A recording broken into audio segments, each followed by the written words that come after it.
What's going on, everybody? It's Randers, and today I wanted to hop on here and talk about a team that I have some pretty strong opinions about. That team is the Boston Celtics. Me personally, I think the Celtics are frauds. I don't buy into their record. I don't buy into their talent. I think they're built to disappoint once again, and it's what the Celtics always do. I mean, come on. I see the Celtics as the Mickey Mouse Clubhouse. Look, Mickey's got the squad. He's got Minnie. He's got Donald Duck. He's got Goofy. And look, the Celtics got players. They do. They got JT, Jaylen Brown, Porzingis, Derek White, Drew Holiday.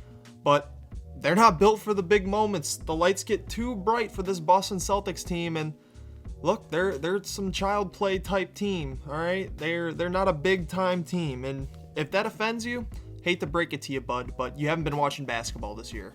Now look, I get it. The Celtics, they got the most wins in the league this year. They're number one in offensive rating. They're this superstar team. No one's going to stop them. I beg to differ. When you look at this Celtics team and they go up against some of the top dogs like Milwaukee, Denver, Minnesota, OKC, they don't play too well unless some of the stars are missing. And I think this was on full display last night. The Celtics went on and played the Oklahoma City Thunder, and it was a pretty close game when it really shouldn't have been. OKC's top two players were Chet Holmgren and Josh Giddey. And the game was within 10 points, I think, halfway through the fourth quarter or around there. Celtics should have blown this team out the water, and they didn't. And that's a big problem I see with this Celtics squad. They've had a few blowouts this year, but for as talented as they are, they should be killing teams by 30, 40 points a night. They should be jumping out the big leads in the first half, dominating, and I don't see that. Like I said before, they don't play too good against some of these top teams unless their guys are hurt. They beat Milwaukee a little while back.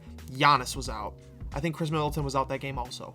They went and beat OKC last night, missing some guys. But when they play these teams at full strength, they have a losing record. They have a losing record to the Bucks, Thunder, Nuggets, and Timberwolves, even when they're missing guys. Like, you include those games when they're missing their players, the Celtics still have a losing record against those teams.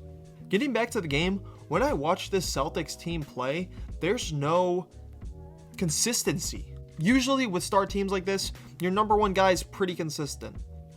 Jason Tatum isn't. We've seen Tatum have a pretty decent season so far this year, but he loves to choke in the playoffs. It's what he does, and the lights get too bright when it comes to prime time. Shoots around 36% from the field during clutch minutes, along with 19% from three. Yikes. Boston, that's y'all MVP? That's y'all star player? Really? This guy is not built for the big moments. He's not. In addition, your second best player, who I think is Jaylen Brown, can't go left hand. He can't go to his left hand and he can't dribble. And when the game is a half-court type of game in the playoffs, especially in the finals, it's a recipe for disaster. I'm gonna leave it at that. You know, your other guys, they're solid, but they're not gonna take over a game. Kristaps, he's just not gonna do that anymore at his age, and with his injury history, I can't trust him to stay healthy either.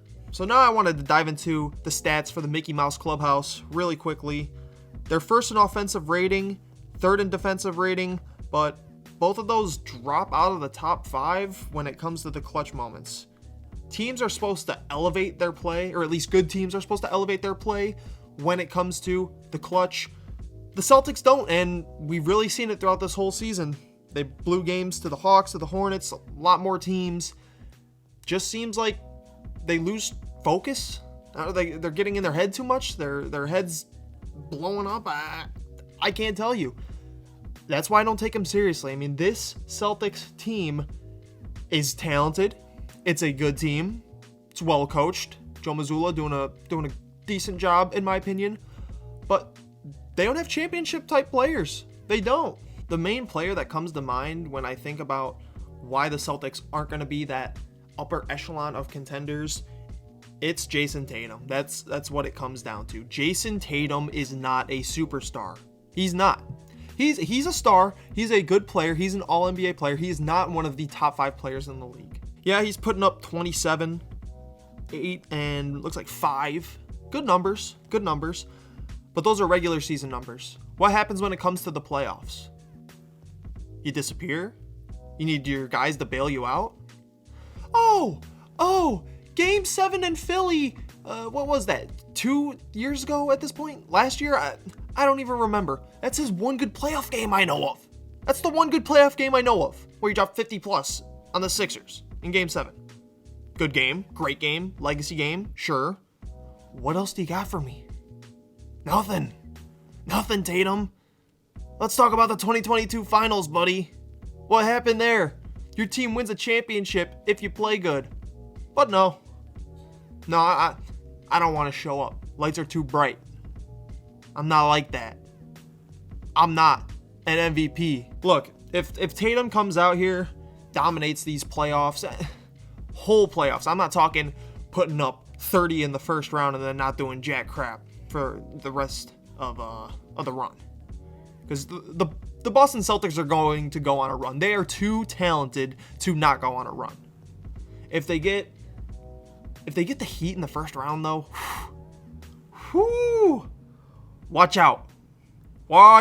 Because, look, Heat like to turn it up around this time. Once it hits April, I mean, Jimmy G Buckets, the G stands for Gits. He's coming out. He's gonna start hooping.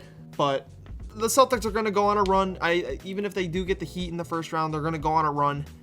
And Tatum, you better perform, buddy, or else these critics like me, these Tatum haters, are just gonna get louder.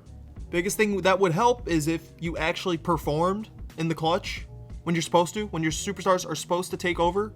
Like I said, 36% from the field, 19% from 3 in the clutch. That's not superstar numbers. That's not MVP numbers. Boston, you want your guy to win one? He's got to step his game up. Now, don't be coming to me with this MVP talk when your guy doesn't perform late game. Next, let's get to Jaylen Brown. Jaylen Brown, dude, this guy. He's a decent player. He's not all that. He benefits from having really good talent all the way around. If there was not good talent all the way around and teams could pack the paint on Jaylen Brown, make him take these contested twos, these tough threes, don't let him get in a rhythm going to the rim. Different player. And look, he better stay in Boston, because if he goes to Houston this offseason or the next, look, you're going to lose a lot of money, Jaylen Brown. This is your system. You're a system player. Okay, stay here. Even within the system, though, you still can't go left-handed. We've seen it all year. There was multiple occasions. Last night against the injured Oklahoma City Thunder, you're playing their B team. You're playing Isaiah Joe's guarding you. Isaiah Joe and Josh Giddey are guarding you, buddy. And you're smoking left-handed layups. You can't dribble still. Weren't we supposed to work on this in the offseason? Weren't we supposed to work on this in 8th grade? Jaylen Brown, buddy. Come on now. The one guy I'm going to give props to is Kristaps Porzingis. Look, Kristaps has stayed healthy this season, and he's been a monster. He had 27 last night on 11 of 14 shooting, 12 rebounds. I think he had 3 blocks in the first half. Disgusting. He's putting up 20 a game at the moment, 7 rebounds, 2 assists. He's been a defensive anchor. He's been really good. I'll give props to Kristaps. He's a solid third option. Could be a second option, but who knows with the injuries, you know? I mean, is this the system that Kristaps needs? Perhaps. And another person I'm going to give credit to, Joe Mazzulla. He's been able to have these guys play their roles really nicely, but at the end of the day, what it boils down to, your stars going to make some plays? No. Haven't seen it.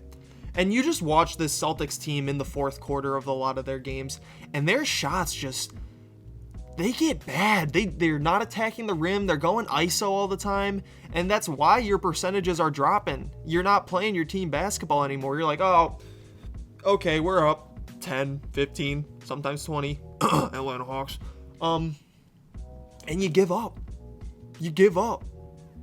Look at the Cavs game. You're dominating. 8 minutes left in this game. You're dominating. Let's take our foot off the defensive intensity, Foot off the gas. We're coasting. No, here comes Dean Wade. He's giving you buckets. You can't guard him. That's not the Celtics team that got them to this point. Then on the offensive end, ISO ball. I'm going to go one-on-one. I'm Jason Tatum. I'm a superstar. No, you're not. We've seen it your whole career. You're not like that. And then when you don't get your shot that you want or you don't get your foul call, you're kicking it out to Derek White for a contested three. Yeah, no wonder you're blowing leads. I'm really not a fan of this Celtics team, as you can tell. Look, they're unbelievably talented. They're going to probably make the finals. I don't think anyone in the East really has something to say about that unless Jason Tatum pulls a Jason Tatum and chokes it up. I mean, that's what it boils down to. Can I see this team winning a championship? Sure, if they get hot at the right time, if their three-point shooting's unbelievable, because we all know that's what they do. They take threes. They take the most in the league. If they're hitting them and they're just unconscious from back there, yeah, they're going to win. We haven't seen that, though. We haven't seen that in the playoffs when it comes down to when it matters. Winning basketball. We'll see what happens. I think they'll have a pretty easy ride to the Eastern Conference Finals. If you disagree with anything I said, please leave a comment below. I know a lot of you guys are going to be not too happy with what I said tonight, but look, that's the reality of the situation. Celtics, frauds. I hope you all have a great day. Make sure to hit that like button, subscribe. Peace.